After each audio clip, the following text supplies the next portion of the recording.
Good morning. If you have decided to study to become a hypnotherapist, we have a nice way to study together. Let's look at the second part of the suggestibility tests, which will help you in your future work as a hypnosis practitioner. Blocking of the hands. We ask the patient to close his eyes and interlock his hands as tightly as he can, keeping the palms joined together.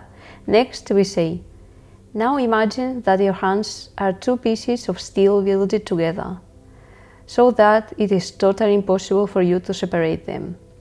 Your hands are stuck together. Your hands are welded together.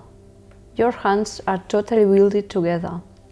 When I tell you to separate them, you will have your hands so stuck together that it will be totally impossible for you to separate them, no matter how hard you try. What is more, the more you try to open them, the less you will succeed, because your hands are welded very tightly. Sealed, very sealed. Glued, very glued together. You feel how your fingers are screwed together like screws. Your hands are hard, solid and rigid. Your hands are so close together and so glued that they look like a single piece. It is totally impossible to separate your hands. The more you try to do it, the more impossible you will find it. Try.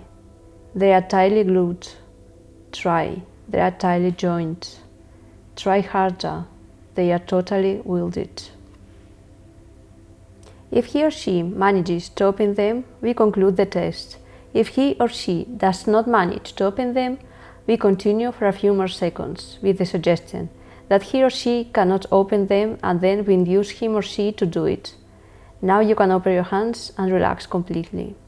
The test is considered passed if the patient does not manage to separate his hands in a few seconds, between 10 and 50 seconds approximately. Third suggestion. We ask the patient to close his eyes, settle comfortably in the armchair, and pay attention to our words. Next, we say to him, now imagine that you have just finished a long, very long walk on a very hot summer day. You have been exposed to a scorching sun for many hours. During all this time, you stopped drinking liquids. You forgot to drink water. It is the first time you feel so thirsty. In your life, you have ever felt as thirsty as you feel now. You are very thirsty. You are getting thirstier and thirstier. You feel more and more thirsty. You feel thirstier and thirstier. Your lips are dry. Your whole mouth is dry. Even your throat is dry. To avoid such dryness, you need to swallow saliva. A lot of saliva. You need at all costs to moisten your lips. You feel thirsty. You feel thirsty. Very thirsty. You are getting thirstier and thirstier. You feel your lips, your mouth and throat dry, very dry, getting drier and drier. Now imagine that you are drinking an ice-cold, refreshing glass of water. The test is considered passed if the patient makes saliva swallowing movements, moistening of the lips, or any gesture indicating that he or she feels thirsty. Eyelid lock. We ask the patient to close his eyes, settle comfortably in the armchair and pay attention to our words. Next, we say, now focus on your eyelids. Your eyelids are heavy, very heavy, getting heavier and heavier. So heavy that they are stuck, blocked.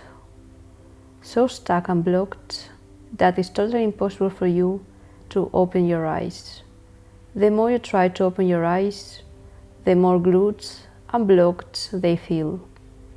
Your eyelids are glued, completely glued, completely glued. Try to open your eyes. It is impossible.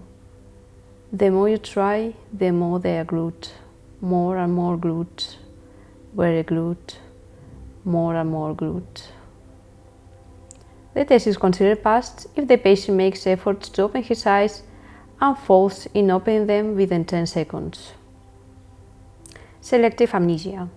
We ask the patient to close his eyes, settle comfortably in the armchair and pay attention to our words. We then say to him, "When I tell you to do so, you will open your eyes and count from 1 to 10 without remembering the number 6 at all, or any number from 1 to 10. The number 6 has ceased to exist. It disappears from your vocabulary. It has disappeared. Therefore, you have forgotten to pronounce, you have forgotten to write it, you have forgotten to read it.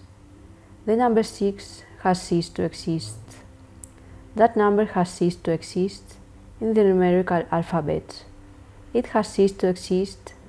It has totally disappeared. Completely. Absolutely. Now open your eyes and count from 1 to 10. The test is considered passed if the patient counts from 1 to 10 without pronouncing the number 6 or any other number from 1 to 10 that we have chosen for this test. In any case, we must insist that the patient knows and understands that a hypnosis session is essentially a teamwork, and that his team is composed of the therapist and the patient. Therefore, both parties, therapist and patient, must work together in order to obtain optimal and therapeutic results. Hypnosis is produced by the therapist with a series of change suggestive exercises and the complicity of the patient. If the patient does not want it and resist it, there is no hypnosis.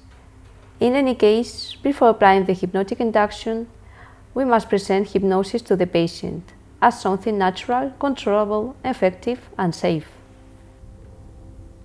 If you are interested in learning more about clinical hypnosis, please watch our next video, What is Hypnosis?